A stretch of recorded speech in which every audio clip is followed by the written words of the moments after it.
Welcome back to Joe Stunner Boxing. You know, one of the best fighters in the world might only weigh 105 pounds, and his name could be Oscar Collazo, because this WBO, WBA unified world minimum weight champion is a hell of a fighter, a really, really good fighter.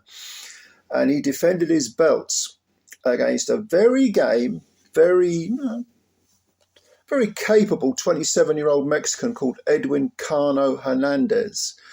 And to be honest with you, Hernandez didn't, or Cano, I think he calls himself, goes by Cano, but he didn't do anything wrong in this fight. He was just beaten up by a much, much better, extremely talented fighter.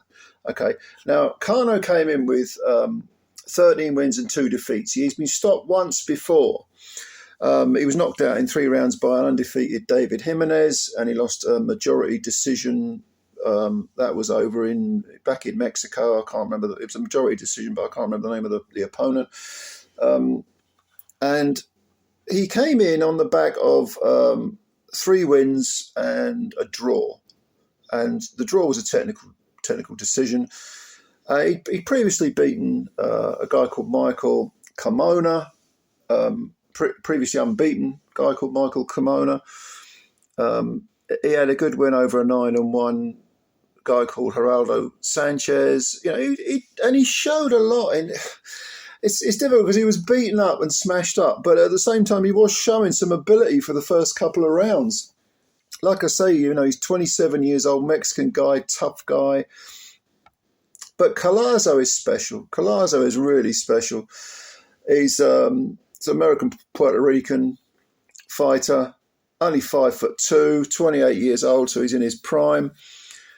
He was last seen beating up Thamanun Nyongtrong, who goes by the name of CP Freshmart, who was undefeated in 25. And Collazo took the WBA title off him to go with the WBO one that he already has. He knocked him out in 7 rounds. He beat Cano in 5 rounds, knocked him out with body punches, but it was a long time coming because Cano soaked up some punishment. He really did. Like I say, the first 2 rounds, it was all right. It was, you know, Cano was doing well. He was taking a few punches, but with Collazo, you get the feeling he's having a look at you. He's thinking, okay, yeah, I see what you're doing. I see what you're about. And then he goes to work. And when he goes to work, my God, I mean, there ain't a punch he can't do with knockout intent. Both hands, head, body, head. Cano really soaking up the body punches, which was obviously lowering the guard. And he looked really out of sorts, certainly by the 4th round, probably in the 3rd round. His body language was beginning to change. Collazo was getting stuck in. And by the way, they're both southpaws. But Collazo's bodywork was absolutely terrific with both hands. And he was it was like he was chopping down a tree that was sort of swaying in the wind a lot and wouldn't stand still. I don't think Cano was ever going to outbox Collazo. So he's probably tactically, he was right to try and go in the front door and just land some serious punches or to try and knock the guy out, basically. Having said that, I mean, Cano's only got four KOs in 13 wins, so he was probably on a hiding to nothing. Whereas Collazo, now that he's 12 wins, 9 KOs, I mean, he's clearly got knockout power. It's weird because even though he puts meat on every punch, it doesn't reduce the sort of flow of his punches. He's able to fire combinations with maximum power on each punch in the combination. And that's a very difficult thing to do. Very often if you see fighters throwing combinations, it will be like maybe a soft 1-2, and then, you know, the emphasis is on the 3rd. But Collazo, yeah, he's nasty. He's got some spite in his punches. And he chopped down very, very game Cano. In the 4th round, Cano's body language was pretty awful. It was, you know, he was clearly wincing and sucking up the pain of the body punches. But I mean, this was in Cancun, this fight, so of course the crowd were on his side.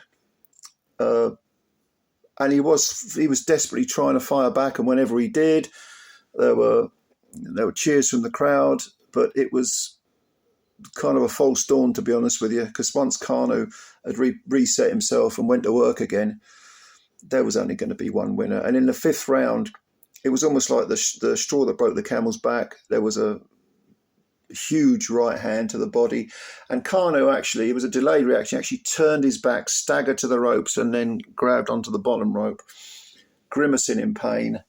And then he actually fell onto the canvas and was counted out and had to receive attention. But, you know, this guy Collazo, I know he's only 105 pounds minimum weight. I'd be surprised if he gets the opportunity, if he doesn't unify the whole division. Terrific little fighter. And in his prime, 28 years old, in his prime. Go and have a look at him. I mean, this was on DAZN. It was on the undercard of the Zepeda Farmer rematch. Because I like watching this guy. I've seen him fight quite a fair bit now, and he always delivers. Sometimes you see a fighter and they give one good performance, and you think, well, okay, yeah, I like that. But this guy is consistent, and against good men. You know, Cano on the evidence of this, he can fight, you know, and he's a world-class minimum weight. But against Collazo, every ability that he had, and he did have ability, was just, well, minimum weight, I suppose you'd say, it was minimised, but it was just taken away from him, nullified by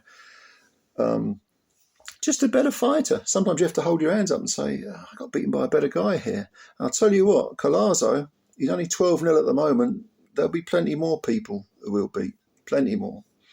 So go and have a look at this fight. It's on DAZN. I really, really enjoyed it. I just like watching Collazo, like Oscar Collazo. And tell me what you think. And yeah, thank you very much for your time. Please subscribe to the channel if you're new and hit the like button. I'd appreciate it. You're doing the channel a great service by doing that. Spread the word about Joe Stunner Boxing. All right, ladies and gentlemen, thanks very much. I'll catch you later. Bye for now.